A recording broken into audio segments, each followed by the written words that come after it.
Medicare open enrollment for next year starts today, and healthcare open enrollment begins in just a few weeks. Today, we have experts to help you navigate both processes. Catherine Sevier is with AARP of North Carolina, and Morgan Campbell is with Alliance Insurance Services. We know that you have questions about this. This can be a very confusing topic, so send a text message with your questions to 336-379-5775. Thank you so much for being here, the both of you today. Catherine, can I start with you? Why is today so important?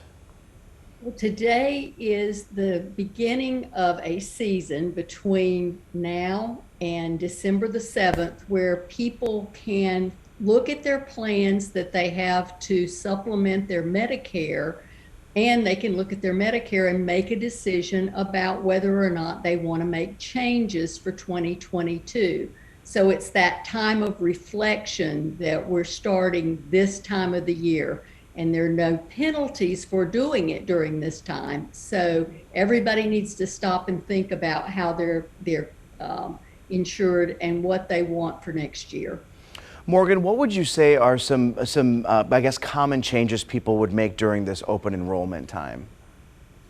So we especially want to look at your prescription drug plan, your Part D, you might know it as, or if you have a Medicare Advantage plan, commonly known as Part C, you want to go in and compare those because you might be on a medication that is a tier 2.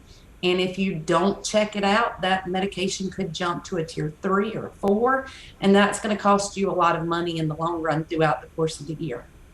Catherine, I learned something today about Medicare that I didn't know about. Maybe, hopefully other people know more than I do about this, but I just learned that you have to sign up for Medicare. I obviously am too young to sign up for it, but I didn't realize that it was a requirement for everybody.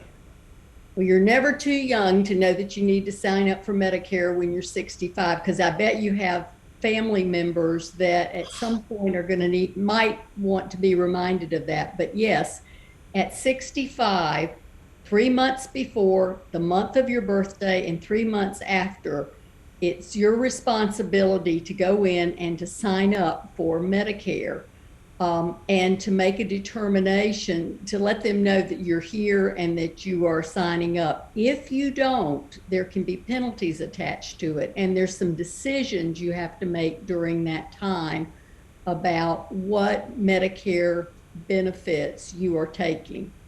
Catherine, my first thought when I first heard this was, you know, if it's something that we were required to do, why isn't it just automatic when we turn 65? Well, you get an automatic invitation. You'll get a letter. In fact, you'll probably start getting a number of letters. But there are different ways that you can receive that care. So you have to make a determination of what services you're signing up for. And let me give you an example. There's what we call original Medicare, which is Part A and Part B. Part A is hospital care. Part B, we normally think of as outpatient physician care. You're automatically signed up for Part A, but you have to sign up for Part B and arrange a payment system for paying for it.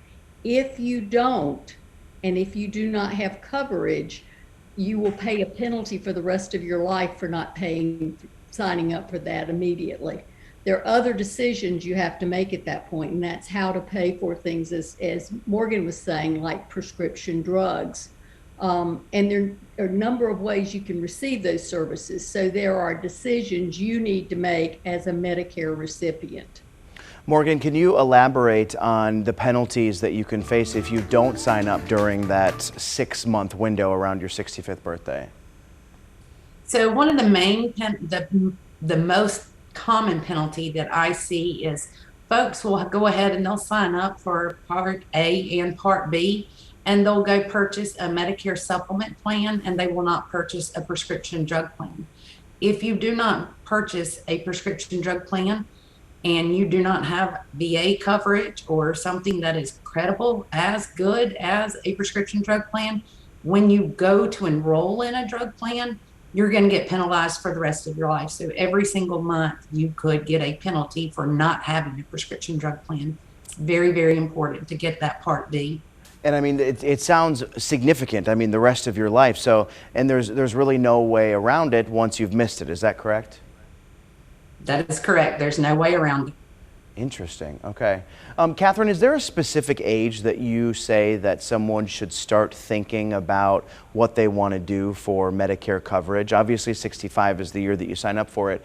But at what point should we start thinking about it?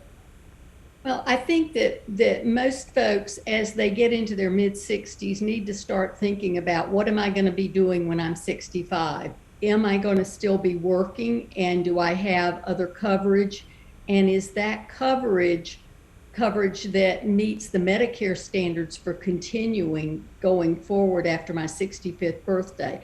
And so you really need to start doing your homework probably in your 64th year at the latest, so that you know what the answers to those questions are. Morgan, is there anything that people who are younger than their mid-60s need to be thinking about, need to be worrying about when it comes to Medicare once they turn 65?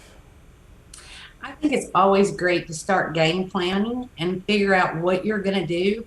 And you also need to take into consideration your health. And it's back to those medications. It's very different when you leave employer coverage and you come over to the Medicare side. Things are set up a little bit differently, and it's a whole new world for some folks, and it can be very overwhelming. But there are a lot of us out here, and there are a lot of tools that will help walk you through and explain things and help you make the best possible decision.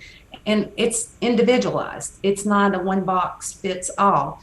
I mean, I have plenty of husbands and wives that the husband has one plan and the wife has another plan because their health conditions are different. So we have to take into account everyone's health, their doctors, and their medications that they're using.